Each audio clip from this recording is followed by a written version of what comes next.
নমস্কার বন্ধুরা, আমি মীরা। আপনারা দেখছেন রেনবো কিচেন।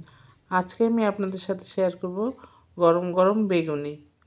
দেখুন, আমি এরকম পাতলা পাতলা করে বেগুনগুলো কেটে নিয়েছি। এবার আমি বেসনটা একটু চেলে নেব। তার জন্য একটা ছাঁকনির মধ্যে বেসন দিয়ে দিলাম। বেসনটা আমি ভালো করে চেলে নিচ্ছি। তাহলে চেলে নিলে আর কি ডেলা পাকিয়ে থাকে না, স্মুথ একটা ব্যাটার তৈরি হবে। দেখুন, বেসনটা আমি চেলে নিয়েছি। এবার দিয়ে দিলাম স্বাদ মতো লবণ, হলুদ গুঁড়ো, লঙ্কার গুঁড়ো দিয়ে আমি শুকনো উপকরণগুলো ভালো করে মিশিয়ে নেব।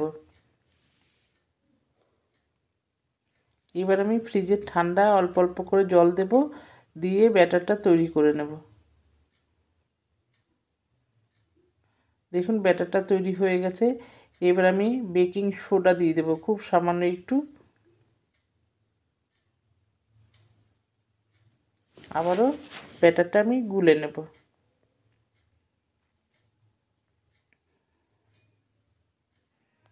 এবার কড়াইতে তেল বসিয়েছি।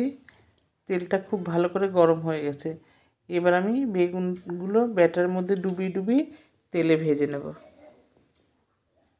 উল্টে পাল্টে দেখুন, আমি বেগুনিটা ভেজে নিয়েছি। আরেকটাও আপনাদের দেখিয়ে দিচ্ছি কি সুন্দর ফুলেছে বেগুনিগুলো।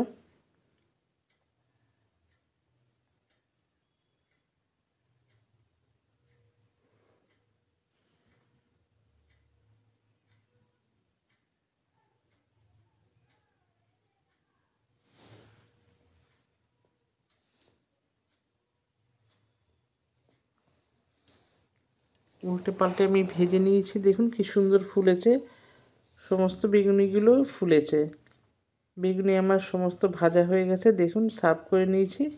দারুণ লাগে গরম গরম বেগুনি খেতে। ব্যাস রেডি বেগুনি।